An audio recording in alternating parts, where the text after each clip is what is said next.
38তম special BCS এর date দিয়ে দিয়েছে। কিন্তু এখন প্রশ্ন হলো যে আপনি কিভাবে বিসিএসটা প্রিপারেশন নিবেন? আজকে আমাদের সাথে আছে আমাদের লাবণী ইসলাম আপু। উনি মূলত একজন ডেন্টাল সার্জন এবং উনি বর্তমানে প্রশাসন ক্যাডারে কর্মরত আছে। তো আমি আসলে আজকে তার কাছ থেকে জানতে চাইবো যে আমরা 48তম বিসিএস এটা একটা স্পেশাল বিসিএস। স্পেশাল বিসিএসটা কি, কিভাবে প্রিপারেশন নিব এবং কেন এইটা প্রত্যেকটা ডাক্তার অথবা ডেন্টিস্টের জন্য খুবই বেশি ইম্পোর্টেন্ট। তো চলেন দেরি না করে শুরু করা যাক।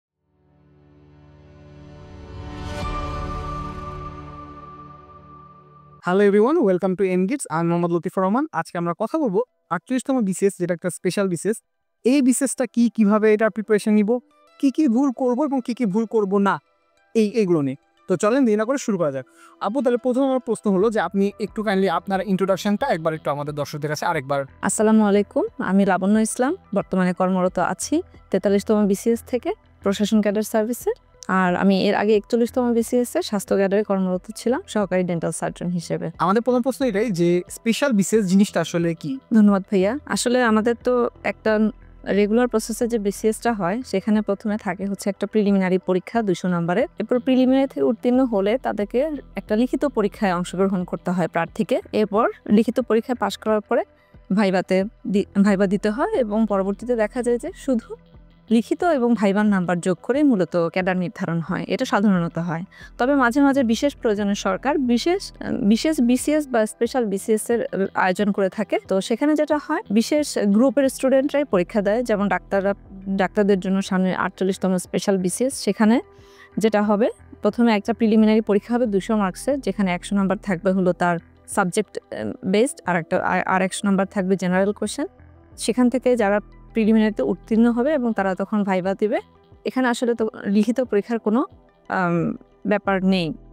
তো এখানে শুধু প্রিলিমিনারি এবং ভাইবার নাম্বার যোগ করে ক্যাডার নির্বাচন করা হবে। তো এই জন্য এটা স্পেশাল। তাহলে আমার একটা বড় প্রশ্ন যে এই বিসিএসটা অনেকের কাছে আকর্ষণীয়, অনেক ইম্পর্টেন্ট, কেন এটা একটু আমাকে। হয়তো আমি আগের প্রশ্নের উত্তর ধরেই বলছি যে এখানে একটা বড় যে বিষয় থাকে, একটা ভীতিকর বিষয় বলা যায়, সেটা হলো লিখিত পরীক্ষা। একটা হচ্ছে এটা অনেক নাম্বারের। আমাদের সময় আমরা 1100 মার্কসের বোথ ক্যাডার সার্ভিসের জন্য দিয়েছিলাম পরীক্ষা। তো এটা একটা থাকে হচ্ছে লিখিত প্রিপারেশনটা অনেক কঠিন। তারপরে লিখিত দেওয়ার পরেও দেখা যাচ্ছে যে 1 থেকে 1.5 বছর অপেক্ষা করতে হয়। আমরা সবাই জানি যে 45তম বিসিএস অলরেডি গত বছরের জানুয়ারিতে সম্পন্ন হয়েছে, এটা এখনো রেজাল্ট হয়নি।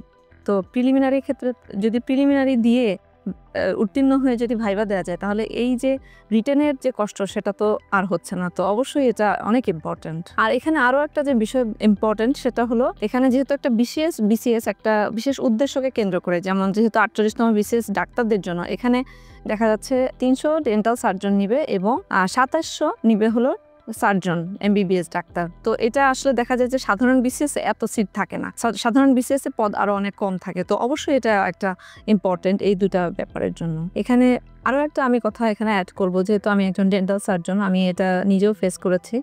আসলে দেখা যায় যে আমাদের যে প্রাইভেট চেম্বার যদি আমরা সেট আপ দিতে চাই, তাহলে সেক্ষেত্রে অনেক কস্টলি, যেটা অনেকের ক্ষেত্রে আসলে অ্যাফোর্ডেবল হয় না।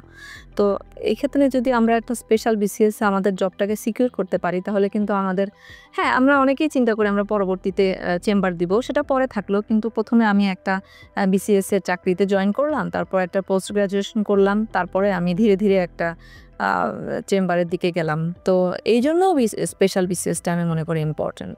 আমি যদি একবার ইনক্লুড করি যে দেখা যায় যে সচরাচর একটা বিসিএস এর সর্বোচ্চ 500 ইভেন 1500 ডাক্তার সচরাচর নেওয়া হয়, কিন্তু সে জায়গায় একটা স্পেশাল বিসিএস হলে দেখা যাচ্ছে যে অলরেডি 3000 সিটের একটা সার্কুলার দেওয়া হয়েছে। অনেক ক্ষেত্রে এর আগে বিসিএসগুলোতে আমরা দেখেছি যে একাধিক ধাপে 3000-এর জায়গায় হয়তো সেটা 4000 হতে পারে, 5000 হতে পারে, ইভেন 6000ও নেওয়া হতে পারে। তাই একটা বড় স্কোপ ক্রিয়েট হয় এই স্পেশাল বিসিএসগুলোতে। এই জন্য আমার মনে হয় যে এটা একটা অন্যতম রিজন যে যার কারণে স্পেশাল বিসিএসটা বেশি ইম্পর্টেন্ট হয়ে দাঁড়ায়। এখানে আমি আরেকটু কথা অ্যাড করতে চাই। এর আগের বিসিএসগুলো থেকে আমরা যেটা দেখেছি, এরকমও হয়েছে যে 3 ধাপে ডাক্তার নিয়েছে। তো কোনো প্রার্থী যদি এমন হয় যে প্রিলিমিনারি পরীক্ষা উত্তীর্ণ হওয়ার পর ভাইভাতে অ্যাটেন্ড করতে পারছে এবং এই দুটাতে যদি পাস হয়, তাহলে সেক্ষেত্রে সে একটা আশায় থাকতে পারে যে প্রথম ধাপে না হলে দ্বিতীয় বা তৃতীয় ধাপেও তার চাকরিটা হতে পারে।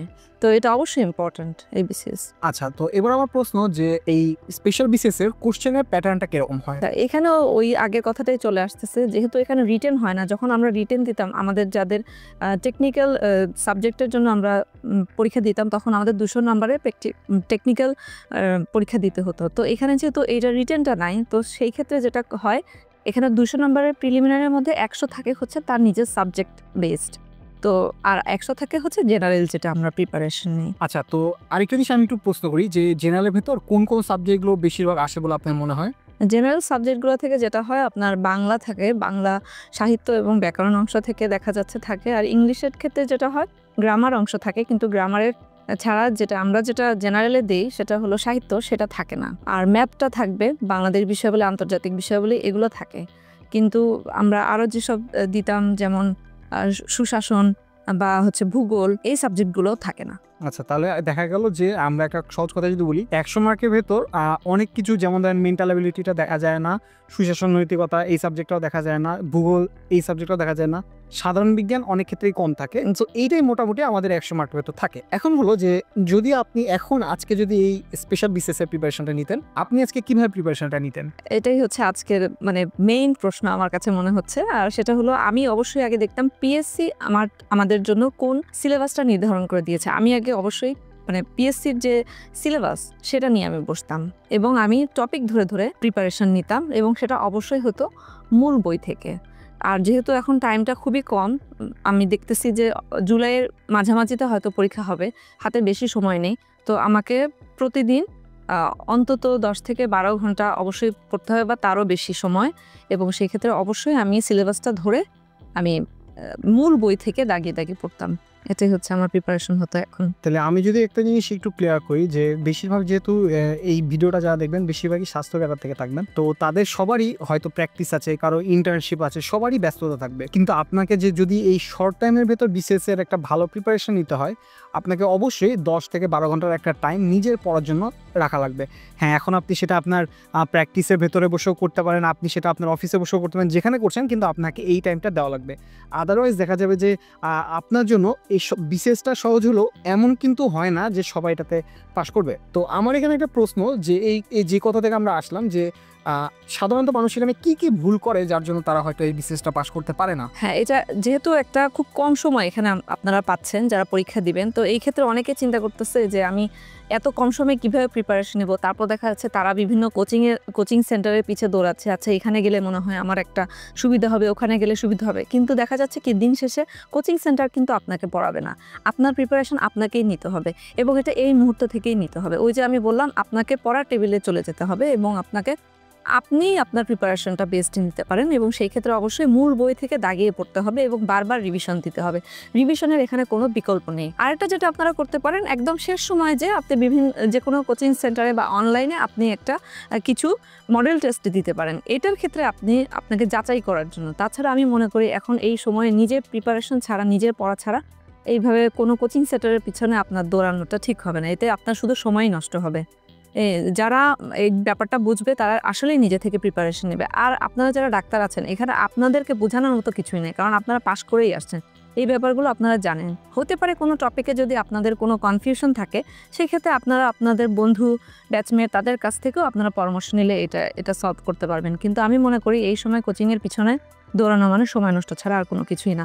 অনেক কোচিং সেন্টারই আপনাকে এখন টানবে যে আমাদের কোচিংয়ে ভর্তি হন বা সেই, কিন্তু দিন শেষে দেখা যাবে যে আসলে এ থেকে খুব বেশি যে ভালো ফল এটা আসলে হয় না। তো আমি যদি আরেকটা কথা একটু ইনক্লুড করি, যে আমি এটা আমার বোনেও দেখে এসেছি, যে মেডিকেল স্টুডেন্টদের একটা কমন ট্যাকটিক থাকে যে তারা লাইন বাই লাইন দাগিয়ে দাগে পড়া শুরু করে। কিন্তু আপনাকে মাথায় রাখতে হবে, বিসিএস বা যে কোনো চাকরি পরীক্ষা আপনি লাইন বাই লাইন ধরে পুরো বই শেষ করার ট্রাই করেন, এটা কিন্তু খুব ভালো একটা সলিউশন হয় না। বেশিরভাগ পরীক্ষার্থীর ক্ষেত্রে দেখা যায় যে লাইন বাই লাইন পড়াটা কোনো সলিউশন হয়ে দাঁড়ায় না।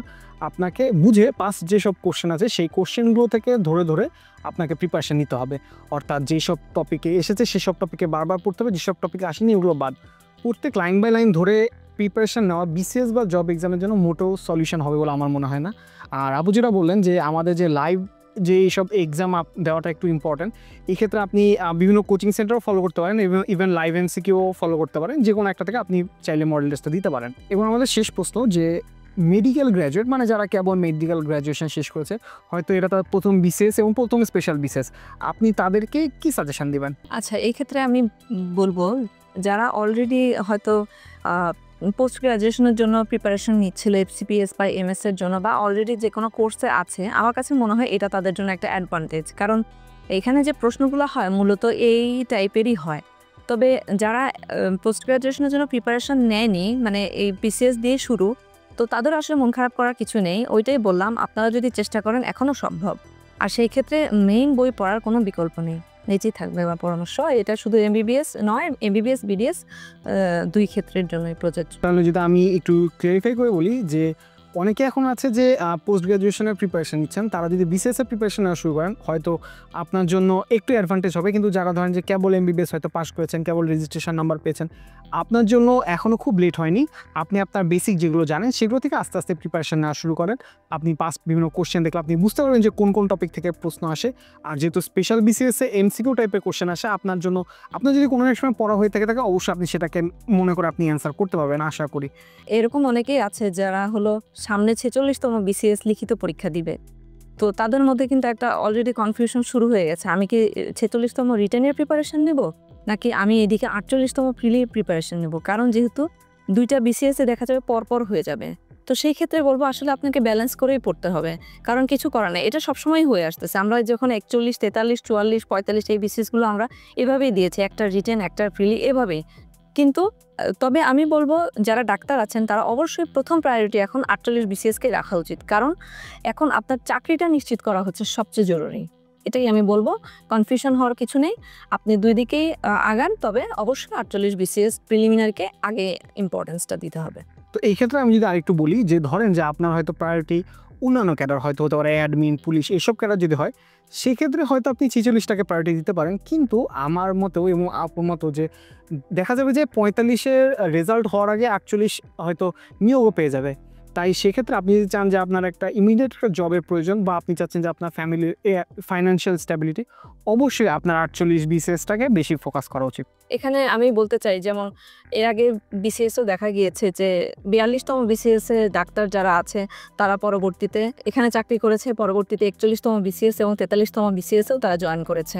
তো আগে হচ্ছে চাকরিটা তারা নিশ্চিত করে নিয়েছে। তো 48তম বিসিএস হলো এটা দ্রুত সময় আপনার একটা চাকরি নিশ্চিত করার একটা সুযোগ, তো এটাকে অবশ্যই হাতছাড়া করা উচিত। তো আশা করছি এই টিপসগুলো যদি আপনি পরপর ফলো করেন তাহলে আপনার 48তম বিসিএস এর প্রিপারেশনটা নেওয়া শুরু থেকে বেশ ইজিয়ার হয়ে যাবে। কি কি পড়বেন, কি কি পড়বেন না, এটা নিয়ে আমরা এই ভিডিওতে আলোচনা করছি না। এটা নিয়ে একটা ডিটেল ভিডিও হবে। আপনারা যদি সেই ভিডিওটা পেতে চান অবশ্যই চ্যানেলটি সাবস্ক্রাইব করে রাখুন, এবং ভিডিওটি ভালো লাগলে অবশ্যই একটি লাইক দিয়ে রাখুন। অবশ্যই যদি আপনাদের এরপরও কোনো সাজেশন থাকে অবশ্যই আমাদেরকে জানাবেন। ভালো থাকবেন, সুস্থ থাকবেন এবং এমগেটসের সঙ্গে থাকবেন। ধন্যবাদ সবাইকে।